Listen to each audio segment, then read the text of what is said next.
October 1929. The stock market crashes.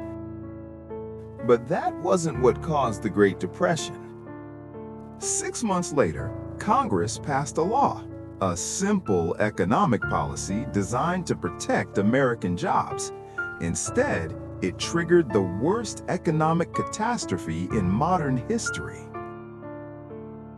Global trade collapsed by 66%. Unemployment hit 25%. Nations turned against each other. The world economy burned. And in 2025, we might be about to do it all over again. This is the story of the tariff trap and why history is screaming a warning we're choosing to ignore. Let's go back to 1929. America is booming, the roaring 20s, stock market at all-time highs. Then, crash. But here's what most people don't know. The stock market crash didn't cause the Great Depression. It was bad, sure, but what came next made it catastrophic. Senator Reed Smoot and Representative Willis Hawley, these weren't evil masterminds. They were politicians trying to help, and they made one of the most disastrous economic decisions in human history. June 17, 1930, the Smoot-Hawley Tariff Act becomes law. The idea? Simple. Protect American farmers and workers by putting massive tariffs on imported goods. Over 20,000 products now had taxes as high as 60%. The logic seemed bulletproof. If foreign goods are more expensive, Americans will buy American. Jobs saved, economy protected, America first. Over 1,000 economists signed a petition begging President Hoover not to sign it. He signed it anyway, and then the dominoes fell. Canada retaliated within weeks, then Britain, France, Germany, Italy. By 1931, over 60 countries had enacted retaliatory tariffs against American goods. American exports collapsed. Between 1929 and 1933, global trade fell from $36 billion to just $12 billion, a 66% crash. Those American jobs they were trying to save? Gone. Unemployment hit 25%. Farms foreclosed. Banks failed. The economy went into free fall. But it wasn't just America. The entire global economy seized up. Trade wars turned into currency wars. Currency wars contributed to political instability. And political instability? Some historians argue the economic chaos of the 1930s helped pave the way for World War II. One economic decision, global catastrophe. So why did this happen?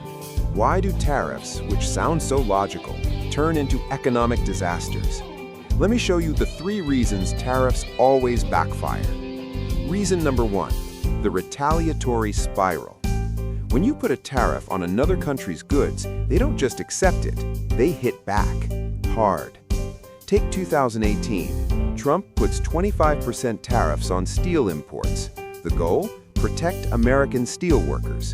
The result? The EU immediately targeted American bourbon, motorcycles, and jeans.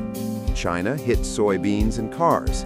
Canada went after American steel and aluminum products. Harley-Davidson, the iconic American brand, actually moved some production overseas because of the retaliatory tariffs.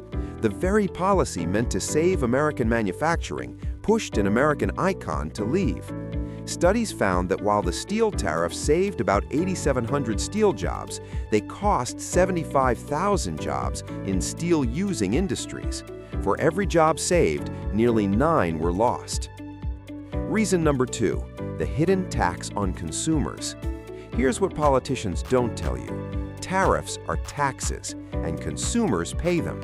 When you put a 25% tariff on imported washing machines, the price of washing machines goes up by, well, not exactly 25%, but close. One study found washing machine prices jumped by about $86 per unit after 2018 tariffs. But it gets worse. Even if you buy an American-made washing machine, the price goes up too. Why? Because American manufacturers can now charge more since their foreign competition just got more expensive.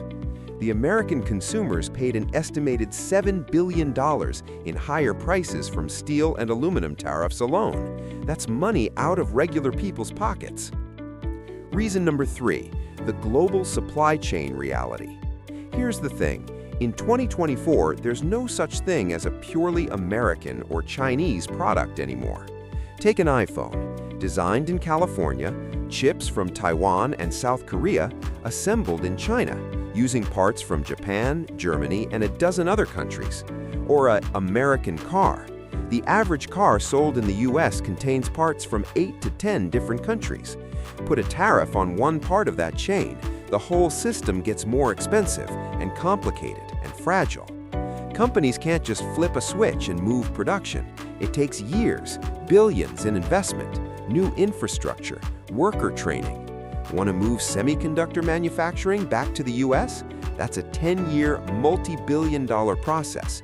Tariffs don't speed that up. They just make everything more expensive in the meantime. Which brings us to today and the proposals on the table for 2025.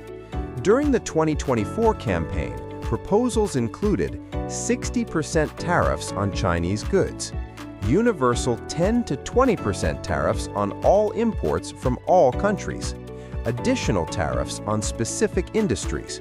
So what would happen if these go into effect? Let's look at what economists are predicting.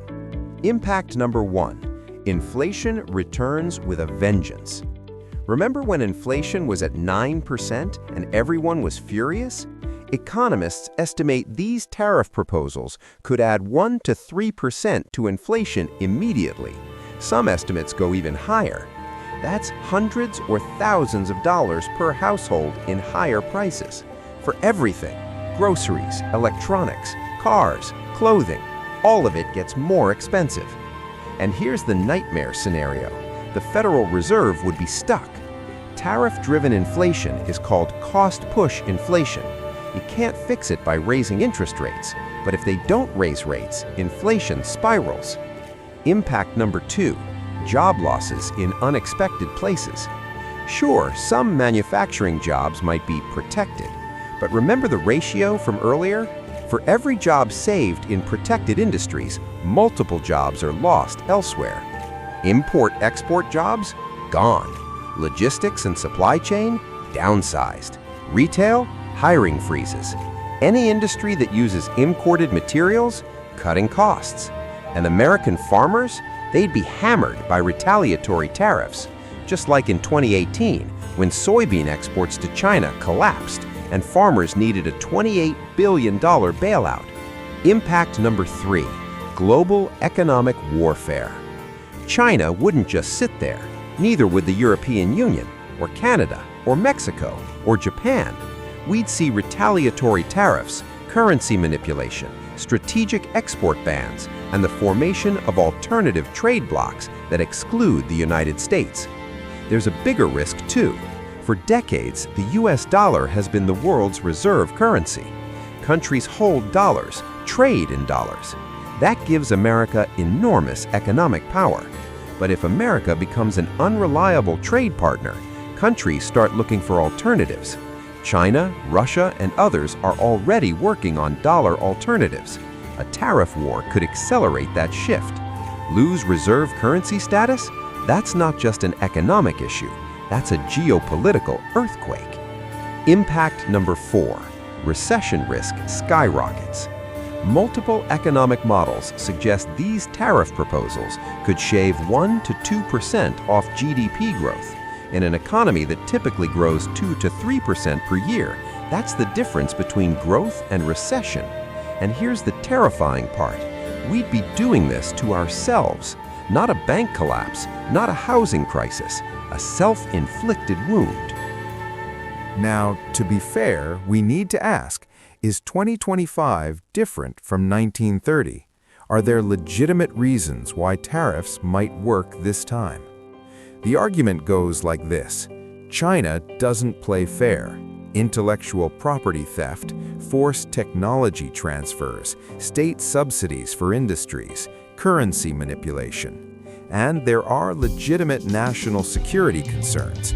Should America be dependent on potential adversaries for critical goods, semiconductors, pharmaceuticals, rare earth minerals? Plus, the pain is real. American manufacturing towns were gutted, jobs disappeared, communities collapsed. People are hurting and angry. These concerns are valid. The question is, are broad tariffs the solution? Economists suggest better approaches, targeted restrictions on genuinely strategic industries, investment in American manufacturing and R&D, worker retraining programs, trade agreements with allies to counter China, and strategic stockpiles of critical materials. The difference? These are surgical strikes. Tariffs are a sledgehammer.